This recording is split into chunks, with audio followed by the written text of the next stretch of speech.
Hello friends, welcome to our channel Chatpata kitchen with blog. আজ চলে এসেছি দারুণ একটা মজাদার ভর্তা রেসিপি নিয়ে। আজ বানাবো কুমড়োর ভর্তা। তার জন্য কুমড়োটা এইভাবে কেটে পরিষ্কার করে ধুয়ে নুন আর হলুদ মেখে নিচ্ছি। এবার গ্যাস অন করে কড়া বসিয়ে তার মধ্যে দিয়ে দিয়েছি শুকনো লঙ্কা আর জিরে।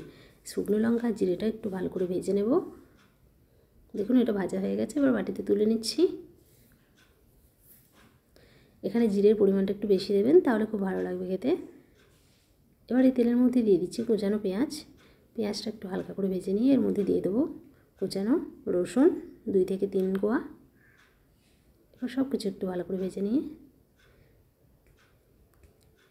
এবার আমি এগুলো প্লেটে তুলে নেব। এগুলো ভাজা হয়ে গেছে।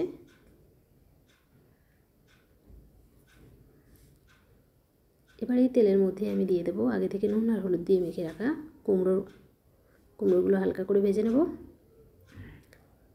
10 থেকে 15 মিনিট আমি কুমড়োটা নুন আর হলুদ দিয়ে মেখে রেখেছিলাম, তাই তেলের মধ্যেই ভাজা হয়ে যাবে খুব অল্প সময়ে। দেখুন কুমড়োগুলো এক সাইড করে ভাজা হয়ে গেছে, এবার অপর সাইড করে উল্টে দিচ্ছি। কুমড়োগুলো ভাজা হয়ে গেছে, এবার আমি এরকম অবস্থায় প্লেটে তুলে নেব। এই একইভাবে আমি সবকটা কুমড়ো ভেজে নিয়েছি।